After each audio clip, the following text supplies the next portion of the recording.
अतुलितबलधामं हेमशैलाभदेहं दनुजवनकृशानुं ज्ञानिनामाग्रगण्यं सकलगुणनिधानं वानराणामधीशं रघुपतिप्रियभक्तं वातजातं नमामि। नमस्कार मित्रों, वरदान चैनल में आपका स्वागत है। आपका अपना वरदान चैनल। जी हाँ, आज अत्यधिक प्रसन्नता हो रही है मुझे। कारण बताऊं, आपके इस वरदान स्टूडियो में भारत के प्रसिद्ध संत महात्मा विद्वान नित्य प्रति आते रहते हैं और ये पहला ऐसा चैनल है जहां पर स्वयं केवल मात्र प्रार्थना स्वीकार करके पूज्य जगत गुरु शंकराचार्य जी से लेकर के पूज्य संत महात्माओं के चरण आपके वरदान चैनल में पड़े हैं। लेकिन आज कुछ विशेष हर्ष की बात है। पूज्य अजय भाई जी,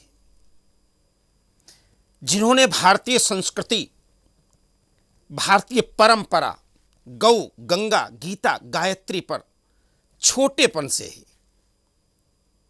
अभी आप देखेंगे बहुत कोई उम्र लंबी चौड़ी नहीं है, लेकिन मेरी कहीं न कहीं हार्दिक इच्छा थी कि पूज्य भाई जी स्टूडियो में आए, लेकिन पता नहीं क्यों मैं निमंत्रण दे नहीं पाया और वो आ नहीं पाए। आज कुछ ऐसा संयोग बना जो अपने आप ही भाई जी यहां पधारे और ये परम हर्ष का विषय है। पूज्य अजय भाई जी चाहे श्रीलंका हो, चाहे मॉरिशस हो और चाहे और देश विदेश हो, कैलाश मानसरोवर की यात्रा में पूरी बारात लेकर के चले गए। आपको पता है कितना कठिन है वहां जाना। श्रीलंका में सुंदरकांड का पाठ वहां पर बैठ करके किया, जहां पर भगवती जानकी अशोक वाटिका में। ये कोई छोटी बात नहीं है और श्रीलंका सरकार के अनुरोध पर, स्वयं नहीं, अशोक वाटिका जानते हैं ना आप, और मॉरिशस में भी त्रिवेणी सेवा मिशन। त्रिवेणी, अब त्रिवेणी का अर्थ क्या है? मैं तो त्रिवेणी का अर्थ तो इलाहाबाद से ही लगाता हूं, जहां गंगा यमुना सरस्वती का मिलन हुआ, लेकिन त्रिवेणी का अर्थ क्या है? त्रिवेणी सेवा मिशन के संस्थापक पूज्य अजय भाई जी, मेरा आपको प्रणाम है। मैं हर्षित हूं, गदगद हूं आज आप यहाँ वरदान के स्टूडियो में, क्योंकि वरदान बहुत छोटा सा चैनल है, लेकिन परंपरा, श्रद्धा, विश्वास के साथ में गोस्वामी तुलसीदास जी ने कहा, भवानी शंकरो वंदे श्रद्धा विश्वास रूपिणम। श्रद्धा और विश्वास के रूप में इसको चलाया गया है और इसमें गीता, गंगा, गो, गायत्री, सामाजिक समरसता, सर्वधर्म संभाव, सभी कुछ एक जगह इकट्ठा है और आप लोग संतों के यहाँ चरण पढ़ते हैं, बड़ा हर्षित होते हैं। पूज्य महाराज जी, त्रिवेणी सेवा मिशन के विषय में तो हम आपसे बाद में पूछेंगे। रामचरितमानस आपने बहुत अच्छी तरह समझा है, पढ़ा है, गाया है, अनुभव किया है, क्योंकि गोस्वामी तुलसीदास जी ने भी कहा है, क्वचिदन्य तोपी भाषा निबद्ध तुलसी मत। तो जो क्वचिदन्य तोपी है उसी पर चर्चा आज हम करें। क्वचित अन्य क्या है, लेकिन उसमें भी कहते सुंदर कांड सबसे सुंदर कांड है और इसका शुभारंभ किष्किंधा कांड से होता है। जामवंत के वचन सुहाए, सुनि अनुमंत हृदय अति भाई, तब लग मोहि परिख्यो तुम भाई, सही दुख कंद मूल फल खाई, जब लग आमू सीत ही देखी। शायद यहीं से शुरू। मैं तो कथावाचक नहीं हूँ, मुझे रामचरितमानस विशेष आती भी नहीं। और इसके बाद जब उन्होंने कहा, नान्यास प्रहार रघुपते हृदय स्मदीये, सत्यम बदामि च भवान खिलांतरात्मा, भक्तिम प्रयच्छ रघु पुंगव निर्भरा में, कामादि दोष रहितम कुरु मानसम। हमारा मानस तो राम सुंदर कांड को सुंदर कांड क्यों लिखा गया? जैसा कि आज वास्तव में वरदान में हम आज अतिथि हैं, क्योंकि जो तिथि के बिना आए वही अतिथि होता है। और वास्तव में जो आपने निवेदन किया, सुंदरकांड रामचरितमानस जैसे एक पवित्र सरोवर है और उसके अंदर खिला कमल है सुंदरकांड, क्योंकि विशेष भगवान और भक्ति के बीच में रहते हैं संत जी। और संत मिले तो मैं मिल जाऊं, संत नामों से न्यारे। राम भगवंत हैं, सीता जी भक्ति हैं और हनुमंत लाल जी महाराज संत हैं। जी जब संत भक्ति को प्राप्त करते हैं और उस भक्ति मार्ग की खोज करके वो भगवंत को प्राप्त करते हैं, तो अन्य अन्य लोग जो उस काबिल नहीं हैं, जैसे रामादल के अंदर बहुत सारे बंदर भालू हैं, परंतु हनुमंत लाल जी महाराज सब संत चले भक्ति को प्राप्त किया, भगवंत को प्राप्त कर रहे हैं। उसी प्रकार से हम सब लोगों के लिए भक्तिमय रास्ते के मार्गदर्शक हनुमंत लाल जी महाराज। जी जी। और जो सुंदरकांड है वो वास्तव में जैसा कि रामचरितमानस है, रामायण है, रामायण के ना हनुमदायन है सुंदरकांड। एक निवेदन है कि सुंदरकांड में 60 दोहे हैं। जी जी जी जी जी। उसमें 30 दोहे भगवान शंकर के निमित्त है अर्थात हनुमंत लाल जी महाराज के, जी और 30 दोहे राम जी के निमित्त हैं अर्थात नारायण के। जी जी जी। वास्तव में जो एकाग्र होकर सुंदरकांड जी का पाठ हृदय से करता है, उसको बद्रीनाथ और केदारनाथ जी का लाभ स्वतः घर बैठे प्राप्त होता है। जी।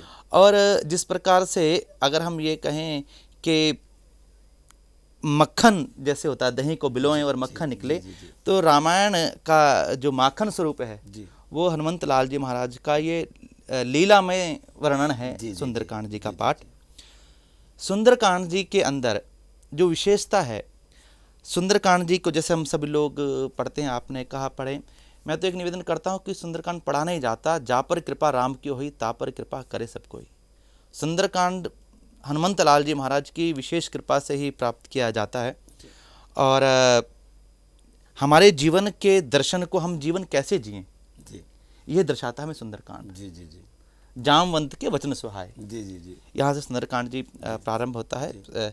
और एक निवेदन, जामवंत के वचन सुहाए, जामवंत जी महाराज ने कहा, वहाँ पर मुख्य प्रसंग यह है कि इस सागर को कौन लांगे। गिद्धराज ने कह दिया, मैं देखूं तुम ना है गिद्ध ही दृष्टि अपार। अब निश्चय हो गया कि माँ जानकी लंका में है, पर उस लंका में जाए कौन। जो ना गए शत्रुघ्न सागर, करे सुराम काज मति आगर। तो जामवंत जी कहते हैं कि जब मैं युवा था जी, तो मैंने वामन भगवान की 7 प्रदक्षिणा धाई, मैंने 7 प्रदक्षिणा ली थी।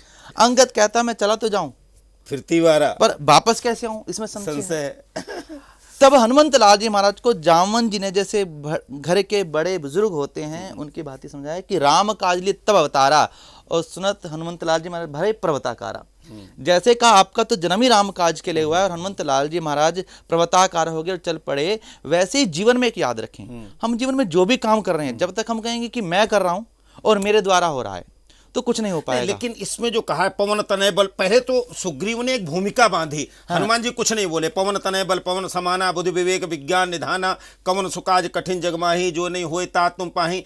फिर जब लास्ट में कहा राम काज लगे तब अवतारा, तो मैं एक वही निवेदन कर रहा हूं कि जीवन में जब मैं को त्याग कर परमात्मा को समर्पित हो जाते हैं, तो यही सुंदरकांड का सुंदर दर्शन है। हनुमंत लाल जी महाराज ने कहा, अच्छा मेरा जन्म राम काज के लिए हुआ है, तुरंत भाई पर्वताकारा। आप जीवन में देख लीजिए, जब आप राष्ट्र कार्य करें, समाज कार्य करें, धर्म कार्य करें, तो आप छोटे से भी हों, परंतु अगर उसका मूल ध्येय अच्छा है शुभ कार्य का, तो स्वयं भगवंत करते हैं। तो राम नाम लेकर हनुमंत लाल जी वरदान कोई भगवंती चला रहे हैं। देखिए ऐसा है, एक विशेष बात, हनुमंत लाल जी महाराज पहले ऐसे यात्री हैं जो पासपोर्ट लेके विदेश यात्रा पे गए हैं। जी जी, राम नाम मुद्रिका मनोहर पासपोर्ट रूप में लेकर गए हैं। और एक विशेष बात, आज के संदर्भ में कई लोग कहते हैं आज समय नहीं भगवान के जाप का, और भगवान कैसे मिलेंगे। एक निवेदन करें, हम लोग हमारे विचार बदले हैं, भगवान आज तक नहीं बदले। आज तो भगवान, आज भी भगवान अपने भक्तों की प्रतीक्षा में रहते हैं। जी जी, जैसे प्रथम बार हनुमंत लाल जी महाराज सुग्रीव से भेंट किए हैं, सब लोग अच्छी तरह जानते हैं कि तुमरो मंत्र विभीषण माना, लंकेश्वर सब जग जाना। रावण का भाई जो लंका में रहता है वो राम को प्राप्त कर सकता है। विभीषण से में हनुमंत लाल जी महाराज मिले हैं, और हनुमंत लाल जी महाराज ने सज्जन जानकर राम नाम गुणगान किया, तो विभीषण क्या कि राम हमें मिलेंगे। लेकिन ये कौन सा श्राप है कि आज विभीषण कोई नहीं बनना चाहता, विभीषण का नाम आते ही लोग हे दृष्टि से देखते हैं। एक निवेदन है, कई एक प्रचलित कोई लोग मुहावरा यूज करते हैं, घर का विभीषण लंका ढाए, पर ये भक्तों के लिए बिल्कुल अनुचित है। ये नहीं तो ये तो संसार में यद्यप शुद्धम लोक विरुद्धम ना कर नियम, तो ये क्यों ऐसा क्यों? एक निवेदन, शनय शनय जैसे जैसे हमारी संस्कृति बदल रही है, शिक्षा के जो पायदान है वो बदल रहे जी। हैं, तो हम मूल बात से कटकर हम केवल बाहरी आवरण को देख रहे हैं। विभीषण जी महाराज ने लंका छोड़ी है, राम की शरण में गए हैं, तो किसी विशेष प्राप्ति के लिए नहीं गए। अरे रावण का भाई विभीषण रावण का राज्य ही करता था। आप देखें तो अगर आप श्रीलंका में जाएं तो कैलनिया, कोलंबो से लगभग 100 किलोमीटर दूर कैलनिया एक जगह है जहां पर विभीषण जी का मंदिर है। विश्व में एकमात्र मंदिर है विभीषण जी का, और वहां पर वो स्थान देवता के रूप में विभीषण जी की पूजा करते हैं। पूरे लंका में विशेष कोई रावण का मंदिर नहीं है, विभीषण जी का मंदिर है, शंकर के मंदिर है, कार्तिक जी का मंदिर है।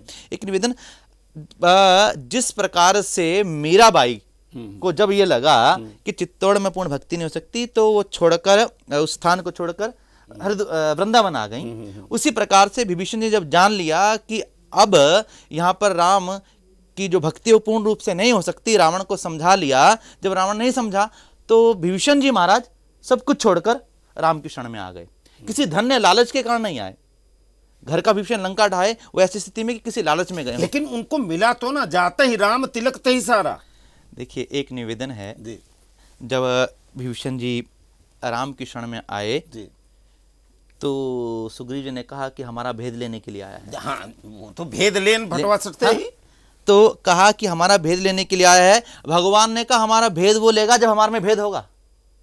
जब हमारे में भेद होगा तभी तो कोई हमारा भेद लेगा।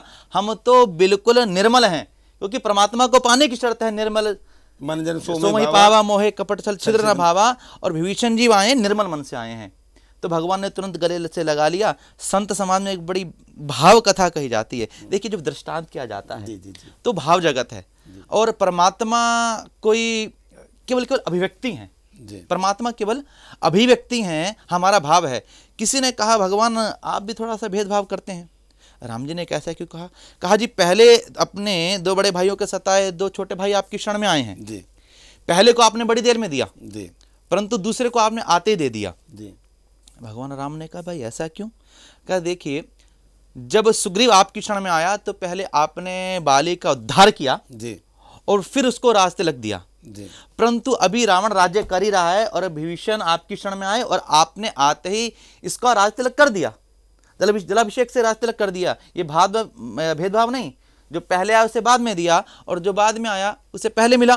भगवान ने कहा नहीं, देखो वास्तव में मैं हृदय से मिलता हूँ, जो मुझे जिस भावना से मिलता है मैं उसको वैसे मिलता हूँ। जब सुग्रीव मेरी शरण में आया तो मैंने कहा तुम्हें सनात करूंगा, तो सुग्रीव ने कहा नहीं नहीं राम जी, बाली महाबल अतिरण धीरा, बाली बड़ा बलशाली है, पहले मुझे परीक्षा दीजिए। जी। और भगवान ने एक बाण से 7 ताड़ के वृक्ष बींधे और अपनी परीक्षा दी।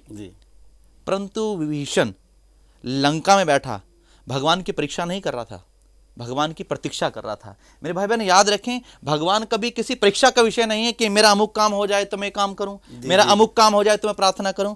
भगवान प्रतीक्षा का विषय है। शबरी ने प्रतीक्षा करी है, मेरे भाई ने प्रतीक्षा करी है, केवट ने, निषाद ने भगवान की प्रतीक्षा ही करी है।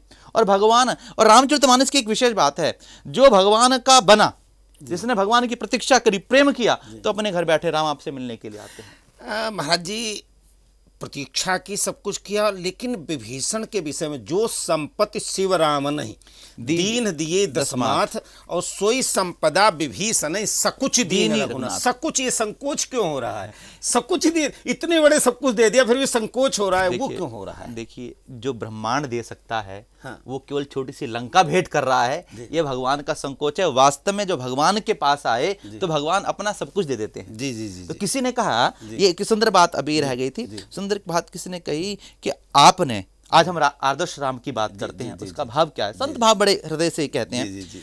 कहा कि विभीषण आ गया और आपने उसका राज तिलक कर दिया, ऐसे में अगर रावण आपकी शरण में आ जाए तो क्या देंगे? जी बिल्कुल सही। तो राम जी ने कहा मैं संपूर्ण अयोध्या अभी दोनों भाइयों को समर्पित कर दूंगा और सदा वनवास में रह जाऊंगा। ये रामचरितमानस है। जी। राम, देखिए मनु जी महाराज ने मनुस्मृति लिखी, जी। परंतु कोई बात तब ऑथेंटिक होती है, तब सिद्ध होती है जब उसको कोई करके दिखलाए। जी।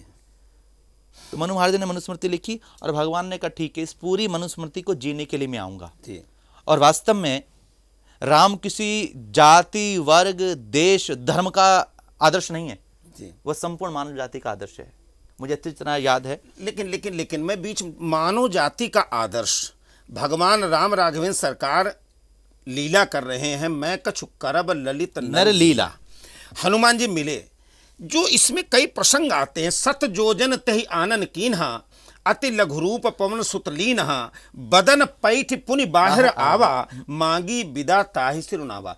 क्या ऐसा आज के वैज्ञानिक युग में सोचा जा सकता? सत जोजन, जो नाघई सत जोजन सागर, करई सुराम काज मति आगर। 100 योजन का तो सागर था और 100 योजन का उसने मुख बना लिया। हनुमान जी अंदर जाकर के फिर गए कहाँ?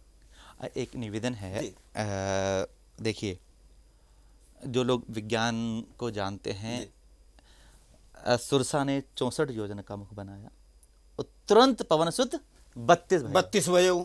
अब क्या है 32 क्या है ये जी। और गोस्वामी ने 32 ही क्यों लिखा है? ऑक्सीजन का जो अणुभार है वो O2 32 होता है, 32 होता है। जी जी जी। जो लोग साइंस जानते हैं जी, जी, वो ऑक्सीजन को 32 जी जी 32 होता है और तुरंत पवन सुत 32 भाई हो। हाँ। तो पवन की 32 होना और ऑक्सीजन का वो 32 अणुभार होना बिल्कुल सिद्ध करता है कि हनुमंत लाल जी महाराज पूर्ण रूप से ये वैज्ञानिक आधार है रामायण का। और आज श्रीलंका में आप जाके देख सकते हैं, आप तो बहुत तीर्थ यात्रा में जाते हैं, बहुत सारी बातें की जाती है, पर श्रीलंका में आज भी रामायण कालीन ऐतिहासिक स्थान हैं और उनके नाम आज भी उसी के अनुसार हैं। जैसा कि श्रीलंका में सीता एलिया जगह है जहाँ पर अशोक वाटिका है, उसका पुराना नाम ही सीता एलिया है। कैलनिया जैसे बताया, एक जगह है ऊना बटूना, जहां पर आज भी माना जाता है जो लक्ष्मण जी संजीवनी बूटी लेके गए उसका एक टुकड़ा वहां पर गिरा हुआ है।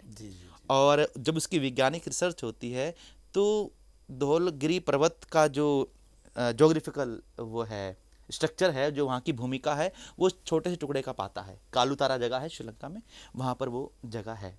तो राम पूर्ण रूप से वास्तविक हैं। और वास्तव में देखिए, झूठ को बहुत सहारे चाहिए, पर राम को सत्यता का कोई सहारा नहीं चाहिए, वो अपने आप जीवित रहता है। जब श्रीलंका में रामकथा, विश्व की पहली रामकथा यात्रा का सत्संग करने का एक मौका मिला और बहुत सारे साधु संतों का एक जत्था वहाँ पर उसमें गया, तो उसका नाम रखा विश्व शांति हेतु रामकथा यात्रा। तो किसी ने कहा कि रामकथा तो विशेष एक वर्ग के लिए है, हिंदू के वर्ग के लिए है। तो हमने कहा नहीं, ऐसा नहीं।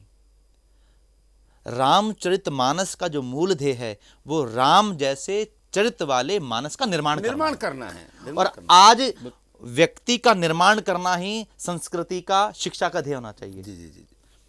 आज वो किसी भी जाति पाति का व्यक्ति क्यों ना हो, उसे राम जैसा बेटा चाहिए जो अपने पिता के कहने पर अपना सब कुछ त्यागने को तैयार है। आज हर एक देश को राम जैसा आदर्श राज्य चाहिए। आदर्श राज्य चाहिए। हर एक को राम जैसा भाई चाहिए जो घर में संपत्ति के बंटवारे के लिए नहीं, घर में आए विपत्ति के बंटवारे के लिए आगे आता है। आज संपत्ति के बंटवारे की लड़ाई होती है, परंतु भगवान राम संपत्ति के बंटवारे के लिए नहीं, विपत्ति के बंटवारे के दूर करने के लिए हर एक नारी को राम जैसा पति चाहिए जो एक नारी पत्नी व्रत धारण करता हो। पूज्य भाई जी, समय बहुत गति से जा रहा है, मुझे कुछ बहुत अभी निजी प्रश्न करने, हनुमान जी को तो सुग्रीव को हनुमान जी ने राम जी से मिला दिया, आपको कौन से संत मिले जिन्होंने राम कथा में उतार दिया? देखिए, मुझे अच्छी तरह से याद है, बिन हरि कृपा मिले नहीं संता। जी हाँ, बिल्कुल ठीक है। उसमें मैं सत्य कहूँ तो मेरे स्वयं के पिताजी जी मिनिस्ट्री ऑफ डिफेंस में रहे, एक पूरा परिवार सैनिक परिवार है। जी। तो राष्ट्र राम हमारे जीवन का ध्येय है। तो अपने घर में परंपरा है, सुबह रामचरितमानस का पाठ होगा और उसके बाद ही आप अपने अपने कार्य पर निकलें। तो परंपरा हम शुरू से। तो ये त्रिवेणी सेवा में त्रिवेणी का अर्थ तो वही लगाया जाता है, गंगा यमुना सरस्वती, तो ये त्रिवेणी आप क्या अर्थ लगा रहे हैं? देखिए, ये जो त्रिवेणी है वो संस्कृति, सत्संग और सेवा की त्रिवेणी है। ये त्रिवेणी शब्द परमात्मा ने किस प्रकार से दिया मैं भी नहीं जानता, और जा पर कृपा राम की हुई ता पर कृपा करे सब कोई। जब भगवत कृपा होती है तो क्या कर नहीं होती। विचार था कि सेना में जाएंगे सिपाही बनने के लिए, पर वो राम की सेना के सिपाही हो गए। और इसमें विशेष प्रेरणा में मुझे अच्छी तरह से कॉलेज में याद है, हम कॉलेज में थे तो राम सुखदास जी की कथा लक्ष्मण मंदिर में, महाराज जी, हाँ, तो कथा उनकी कॉलेज के बाद सुनने के लिए जाना, और बहुत सारे, एक निवेदन, आप किसी बहुत बड़े व्यक्ति से प्रभावित हो सकते हैं, पर प्रेरणा आपको किसी व्यक्ति से किसी भी व्यक्ति, किसी छोटे छोटे गिलहरी से भी प्रेरणा मिल सकती है। इसी प्रकार से आज समाज में ग्रस्त में रहते हुए अनेक ऐसे लोग हैं जो इस प्रेरणा को देते हैं। आज घर घर के अंदर जो रामायण पाठ होता है, रामायण मंडल चलते हैं, आप किसी भी विशेष व्यक्ति से जब आप कोई प्रेरणा की बात करेंगे तो बता सकते हैं कि किसी गांव के किसी एक छोटे से पंडित जी से प्रेरणा मिली। तो ये मुख्य प्रेरणा दिल्ली के अंदर कावड़ का प्रचार प्रारंभ हुआ था। दिल्ली के अंदर कावड़ पहले राजस्थान हरियाणा में विशेष होती थी, पर पिछले 15 साल से आज दिल्ली के अंदर हम कावड़ का देख रहे हैं। तो उस समय हम कावड़ सेवा करते थे। और मैं एक निवेदन करना चाहता हूं, जीवन के अंदर सेवा तत्व ही ऐसा है जो आपको जीवन की दिशा देगा।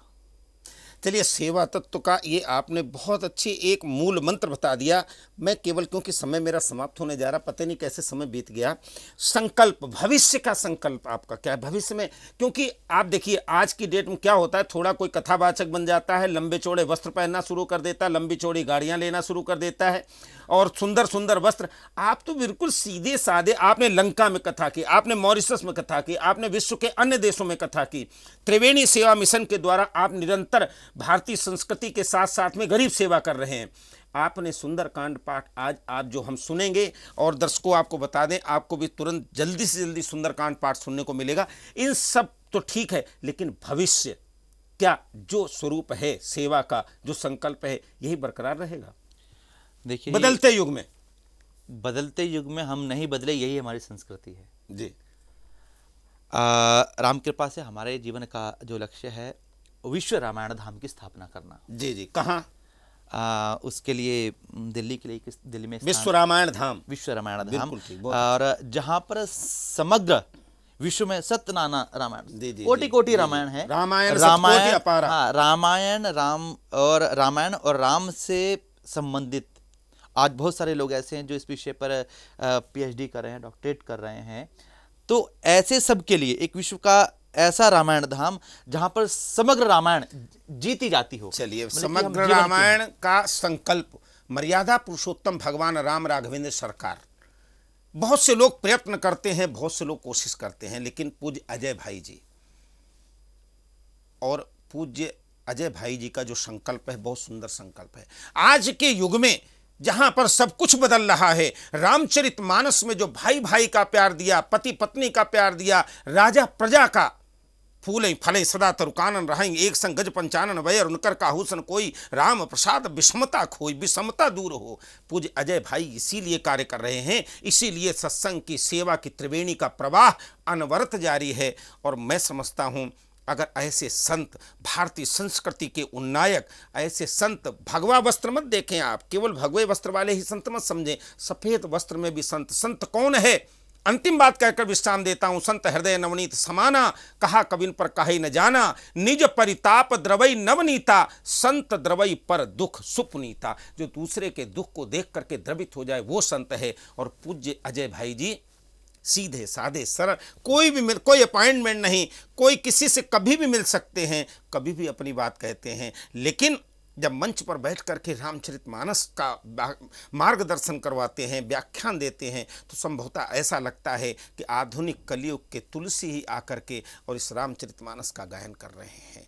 आपको अलग लाभ और प्राप्त होगा। पूज्य महाराज जी की कथा यहाँ चल रही है वरदान टीवी पे, आप देखें। और निश्चित रूप से विश्व रामायण धाम की जो कल्पना है उसकी पूरी होगी, ऐसा विश्वास है। और निश्चित रूप से आप पूज्य अजय भाई जी के आदर्श अपना करके भी मर्यादा पुरुषोत्तम भगवान राम राघवेंद्र सरकार के बताए रास्ते पर चल करके आज के कलयुग से निवृत्ति प्राप्त कर सकते हैं और कलयुग में निर्वाह कर सकते हैं और कलयुग के दोषों से दूर हो सकते हैं। धन्यवाद, प्रणाम, नमस्कार। जय राम।